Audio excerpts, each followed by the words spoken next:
I just got myself a new head and I'm very excited to get it installed because it's electric flush with a little macerator built into it.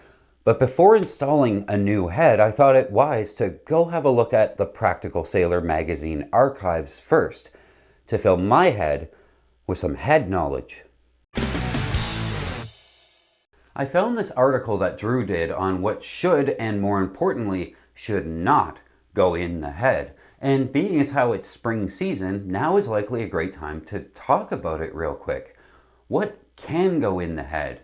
The traditional rule is that if you didn't eat it, it doesn't belong in the holding tank. That's a good starting point from which we begin our discussion of safe expectations, beneficial treatments for the holding tank, and why certain things can be a lot of trouble. Toilet paper, that's kind of the obvious one. It's only supposed to be a single ply toilet paper. Scott makes some pretty good ones. We've done reviews on those in the past. And you have to inform guests that only toilet paper can go in the head and encourage them to use lots of water when needed. Water is the key since any amount of paper and waste will break down if there is enough water. Also, don't keep Kleenex in the bathroom, in the head. It's orders of magnitude more durable than toilet paper, so it won't break down in water as easily.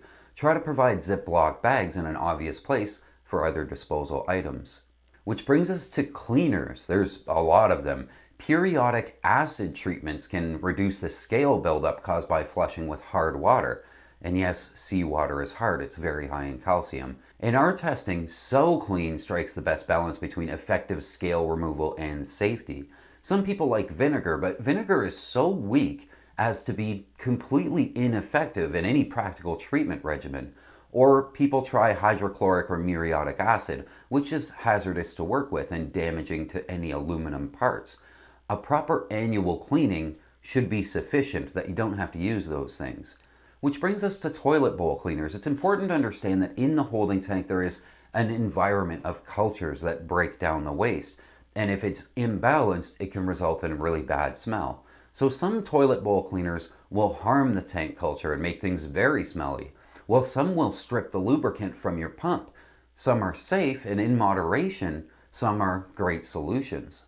So if that's what can go in the head, what can't? Well, oils. The only substances other than non-degradable paper and forbidden solids that correlated to sludge buildup in our testing are vegetable oil or cooking grease. It causes solids to cling to the walls of the tank and build up on the bottom, creating deposits that gentle agitation of sailing won't actually break loose. Oils are barely degradable and they slow the beneficial digestion process by sealing the bacteria in basically little raincoats. The oil coats the bacteria, blocking the absorption of water-soluble foods and enzymes. Metabolism slows down, degradation halts, and the sludge clumps build together. This is why disposing of cooking oil by restaurants is illegal. It gums up the pipes and interferes with sewage treatment. Instead of flushing oil to lube up the head, maintain it properly each spring with synthetic grease, following the manufacturer's instructions.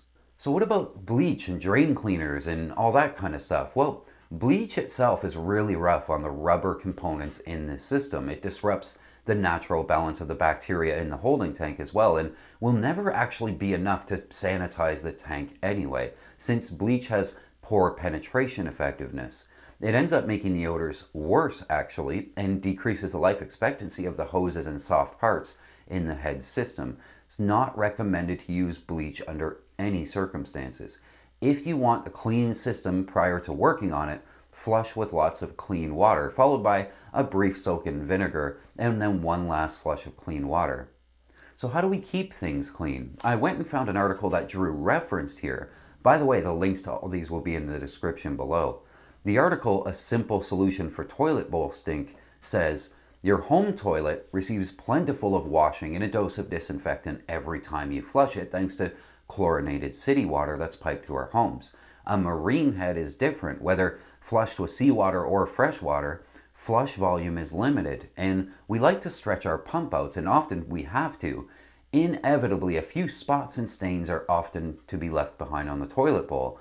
In the case of seawater flush, the water in the intake line and the bowl will begin to stink, a result of the anaerobic process converting sulfate into seawater into hydrogen sulfide. resulting in the familiar rotten egg odor. But no one enjoys scrubbing the head while on holiday, and we've been warned that common grocery store cleaning products mean death to a healthy holding tank bacterial culture. So what's the solution? One of the best performing additives that we've tried in all our testing is Raritan CP, cleans potties is in the name. It contains surfactants, bacterial cultures, and mild perfume. Sprayed in the bowl after each use, it silently eats away and dissolves the mess without any user intervention from you.